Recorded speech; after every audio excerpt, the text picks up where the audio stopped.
In part one, we ended with a difficult question. Is wanting to be around people like yourself racism? So let's test it. Imagine you're moving to a new city. You have two neighborhoods to choose from. Both are safe. Both are affordable. Both are close to work. But one has restaurants serving the food you grew up eating. People there speak your language. They celebrate the same holidays. Your children can easily meet families with similar traditions, so you choose that neighborhood. Racist? Most people would probably say no. You're not saying another group is inferior. You're choosing familiarity, and human beings naturally do this. People form communities around language, religion, culture, and shared experiences. There's nothing automatically wrong with wanting to feel at home. But now let's change one detail. A new family moves in next door. They haven't caused any problems. You don't know them. But immediately you think, there goes the neighborhood. Now what? The neighborhood didn't change. The schools didn't change. The crime rate didn't change. The only thing that changed was the arrival of someone unfamiliar. Is that racism? The answer suddenly seems much less comfortable. So perhaps the important question isn't, do you prefer your own community? Maybe it's, how do you treat people outside your community? Let's try another example. Walk into a school cafeteria. You notice students sitting in separate groups. One table is filled with students from the same neighborhood. Another table is made up of students who play sports together. Another group shares the same cultural background. Another group has known each other since elementary school. Someone looks around and says, look at all this segregation. But is it? Maybe they're simply sitting with their friends. Maybe they grew up together. Maybe they share the same interests. Maybe they have similar traditions. Now imagine a new student approaches one of those tables. Can I sit here? They answer, of course.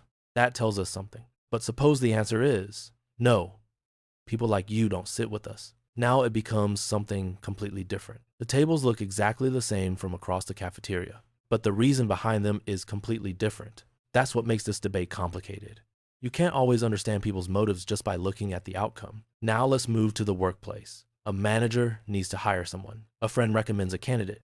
The manager thinks, I trust my friend's judgment. Perfectly normal. But over 10 years, almost everyone hired through that network comes from similar backgrounds. Was the manager deliberately racist? Maybe not. But could people outside that network still be disadvantaged? Absolutely. And this raises an uncomfortable question. Does discrimination require bad intentions? Suppose nobody says, I don't want certain people working here. Instead, everyone simply keeps recommending people they know. Those people recommend more people they know. Eventually, the workplace becomes very uniform. Is that racism? Some viewers will say yes. Others will say no. And that's exactly where we need to separate two questions. Was someone intentionally discriminating? And did the process unintentionally create unfair barriers? Those aren't always the same question. Now let's make this even more controversial. Suppose someone says, I love my culture. I want my children to grow up around our traditions. Most people understand that. But imagine hearing exactly the same sentence from someone else in a different situation. Would your reaction be different? Don't answer too quickly. Really think about it. Sometimes we interpret identical behavior differently depending on who is saying it. That doesn't necessarily mean every situation is identical. History and circumstances can matter. But if we're talking about fairness, we should at least ask whether we're applying the same standards to everyone. Because fighting stereotypes while creating new stereotypes doesn't solve much. Now consider friendship.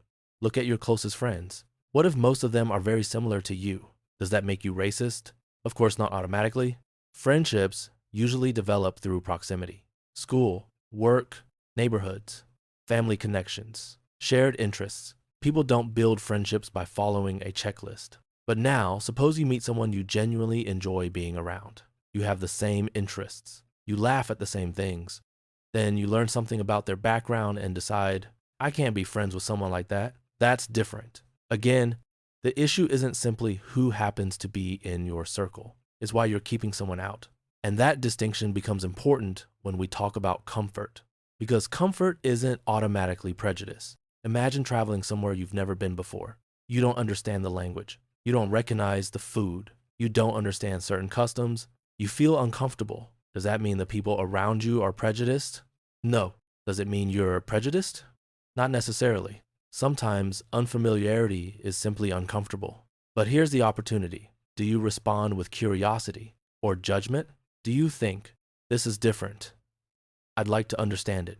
Or, these people are strange. My way is better. Those reactions can lead in very different directions. And perhaps this is where community can become dangerous. There's nothing wrong with saying, I love my community. The problem begins when that becomes, people who aren't like us aren't welcome. There's nothing wrong with saying, I want to preserve my traditions. The problem begins when that becomes, your traditions don't belong here. There's nothing wrong with feeling comfortable around familiar people. The problem begins when unfamiliar people are automatically treated as threats. And there's another danger. If someone experiences discrimination repeatedly, they may eventually become suspicious of every uncomfortable interaction. A rude cashier, a neighbor who doesn't wave, a rejected application, a stranger who doesn't smile. Was that because of who I am? Sometimes the answer may be yes, but sometimes it won't be. Living with that uncertainty can be exhausting. And this is why both extremes create problems. If we say everything is prejudice, people may stop taking genuine discrimination seriously. But if we say prejudice barely exists anymore, we may dismiss people who are actually experiencing it. Maybe the goal shouldn't be to win the argument. Maybe the goal should be to become better at recognizing the difference. Community says, I feel comfortable here. Prejudice says, you don't belong here. Community says, these traditions matter to us. Exclusion says, people like you aren't welcome. Those lines can sometimes become blurry, but the distinction matters. And now we reach the question that will take us into the final part. We've spent 2 videos asking, what is racism? How can we recognize it? When does community become exclusion?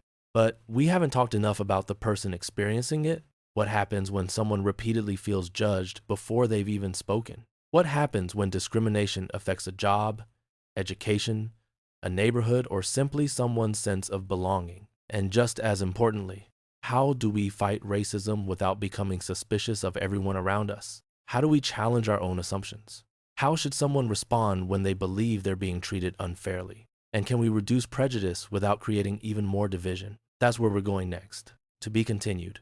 In the final part 3, we'll explore, what does racism do to an individual and what can we actually do about it? We'll talk about the emotional and social consequences of discrimination, how stereotypes spread, how mistrust develops, and practical ways ordinary people can avoid judging others before they know them. But before part 3, I want your opinion. Is there anything wrong with preferring to live around people who share your culture? And more importantly, at what point does preference become prejudice? Tell me in the comments. Keep the debate respectful, even if you strongly disagree with someone. If this video made you think, like, subscribe, and share it with someone who might see the issue differently. And make sure you're subscribed for the final part 3, because identifying racism is one thing. Figuring out what to do about it may be the hardest part of the entire debate. To be continued.